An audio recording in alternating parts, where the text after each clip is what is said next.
Hello everyone, welcome back to a channel. তো এই মুহূর্তে তোমাদের জন্য কিন্তু একটা বিরাট আপডেট রয়েছে। যুব শক্তি ভরসা কার্ড, যুব শক্তি ভরসা কার্ড যে প্রকল্পের অধীনে 3,000 টাকা করে দেওয়া হবে। কিভাবে তোমরা এখানে আবেদন করবে এবং কারা কারা এর জন্য যোগ্য, কি কি ডকুমেন্টস লাগবে, সব A to Z আজকের এই ভিডিওতে আমরা ডিটেলস আলোচনা করব। দেখো এখানে কি বলেছে, পশ্চিমবঙ্গে বেকার যুবক যুবতীদের জন্য বিজেপির ঘোষিত নতুন প্রকল্প হলো যুব শক্তি ভরসা কার্ড। এই প্রকল্পের মাধ্যমে যোগ্য চাকরি প্রার্থীদের প্রতি মাসে 3,000 টাকা আর্থিক সহায়তা দেওয়ার কথা বলা হয়েছে। কি এই যুব শক্তি ভরসা কার্ড প্রকল্প? এটি একটি প্রস্তাবিত বেকার ভাতা প্রকল্প। বিধানসভা নির্বাচনের প্রচারের সময় ঘোষণা করা হয় যে যতদিন পর্যন্ত বেকার যুবক যুবতীরা চাকরি পাচ্ছেন না ততদিন তাদের প্রতি মাসে 3,000 টাকা করে আর্থিক সাহায্য দেওয়া হবে। আগে যুবসাথী প্রকল্পে 1,500 টাকা করে কিন্তু ভাতা দেওয়া হতো, এবার সেই টাকার পরিমাণ বাড়িয়ে 3,000 টাকা করা হলো। তো এবার কথা হলো, কবে থেকে অ্যাকাউন্টে টাকা ঢুকবে? সূত্র অনুযায়ী মে মাসে সরকার গঠন হলে নতুন প্রকল্পের কাজ শুরু হবে। জুন মাস থেকে বর্ধিত বেকার ভাতা দেওয়া হতে পারে। যারা আগে যুবসাথীর টাকা পেতেন তাদের সেই অ্যাকাউন্টেই টাকা পাঠানো হতে পারে, তবে নতুন করে আবেদন ও ভেরিফিকেশন করার কথাও বলা হচ্ছে। তারপরে দেখো রয়েছে কি কি সুবিধা মিলবে। কি কি সুবিধা মিলবে?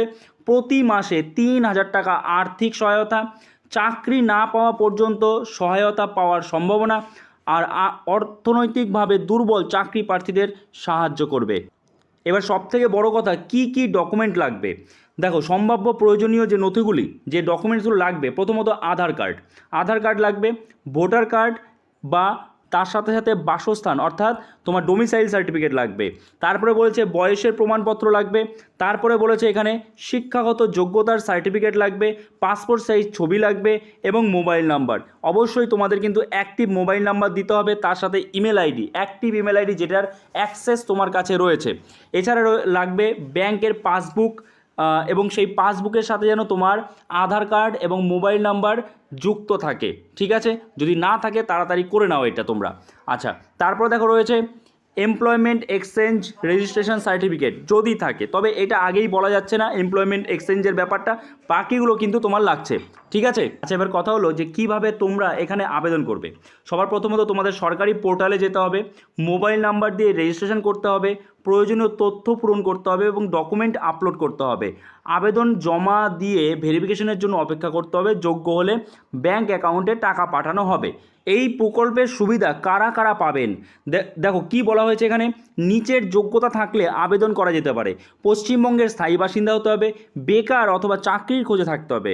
অর্থাৎ তোমাকে তো মানে যারা পড়াশোনা করেছে তারাই কিন্তু পাবে, যারা পড়াশোনা করছে, চাকরির জন্য চেষ্টা করছে, যে পড়াশোনা করেনি সে কিন্তু পাবে না এই বেকার ভাতা। দেখো তারপরে কি বলছে, এমপ্লয়মেন্ট এক্সচেঞ্জের নাম নথিভুক্ত থাকতে হবে, নির্দিষ্ট সীমার বেশি মাসিক আয় থাকা যাবে না, মানে তোমার এখানে ইনকাম সার্টিফিকেট দেখাতে হবে। শিক্ষিত বেকার যুবক যুবতীরা অগ্রাধিকার পেতে পারেন।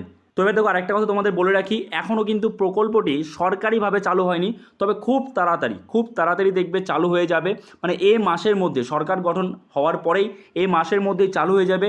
হয়তো এই মাসে টাকাটা তোমরা পাবে না, কিন্তু পরের মাস থেকে সবার মানে যারা যোগ্য তাদের অ্যাকাউন্টে কিন্তু টাকা ঢুকবে। ওকে, তো অবশ্যই যে যে ডকুমেন্টসগুলো বললাম এগুলো তাড়াতাড়ি তৈরি রাখো, যে কোনো সময় কিন্তু আবেদন শুরু হয়ে যেতে পারে। আর অবশ্যই তোমাদের আমি জানিয়ে দেবো যখন আবেদন শুরু হবে, কীভাবে আবেদন করতে হবে, সব A to Z বলে দেবো।